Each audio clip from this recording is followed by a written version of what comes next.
O Entroido é unha das festas máis importantes e tradicionais de Galicia. Estas celebracións teñen unha orixe moi antiga e están cheas de características propias dependendo da zona. Un dos aspectos máis importantes do Entroido son as máscaras, sobre todo en Ourense. Por unha banda, as máscaras representan personaxes típicos como os peliquiros de Laza, os cigarros de Verín, as pantallas de Xinzo de Limia ou os boteiros de Viana do Bolo. Cada unha ten a súa propia vestimenta, símbolos e significado, que identifican a cada localidade e axudan a manter vivas as tradicións. Ademais, estas figuras participan normalmente nos desfiles e eventos de Entroido, facendo ruido, correndo polas rúas ou interactuando co público. Por outra banda, as máscaras tamén serven para agochar a súa identidade, o que simboliza así a liberdade, a diversión propia do Entroido.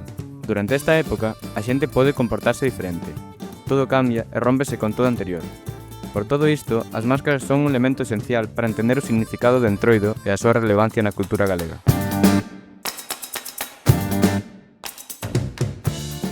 A miña familia é de Verín e alí celebrase un Entroido moi famoso que ten como personaxe tradicional o cigarrón.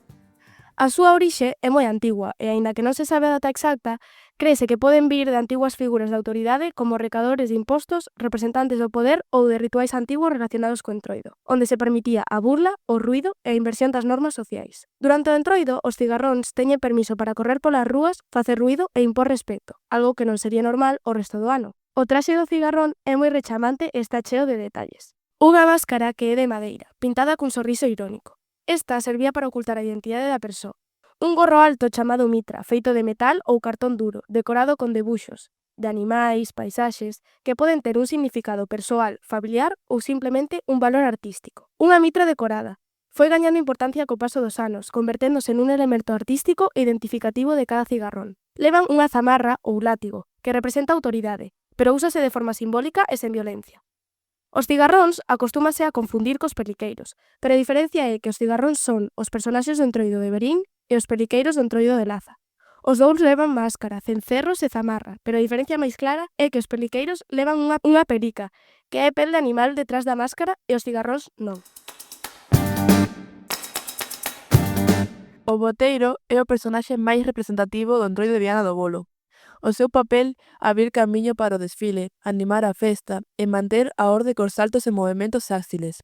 A máscara do boteiro está feita de madeira, unha pantalla de alambre e vai acompañada dunha gran estrutura de cartón, decorada con papel de cores. O traxe é moi chamativo e inclúe un cinturón corredor campás que soan cando se moven. A camisa está elaborada con tiras de telas de diferentes cores, cosidas a man. Ademais, os boteiros levan un pau na súa man. Ese pau de madeira ou estaca chámase monca. O traxe do boteiro é totalmente feito artesanal, polo que se requiren moitos meses de preparación. Todo o conxunto simboliza a alegría ao Entroido e as antigas tradicións.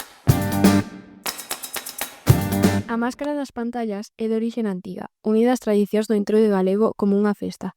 Antigamente, a función das pantallas era vixiar que todo o mundo participase no Entroido. A máscara servía para ocultar a identidade de quen a levaba, dándolle certo misterio. Co paso do tempo, a máscara foi evolucionando, pero mantivo os seus elementos básicos.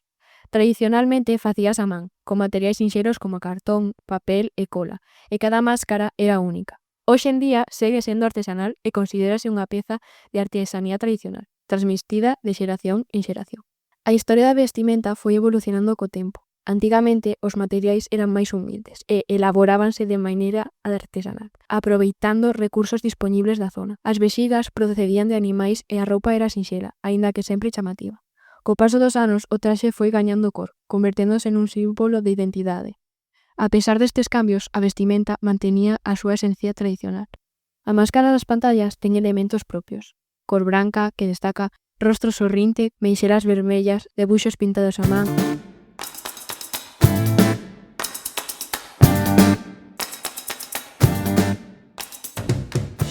E ata aquí chega a nosa explicación sobre os Entroidos de Ourense. Moitas grazas. Espazo aberto. O fío que nos une a través da palabra.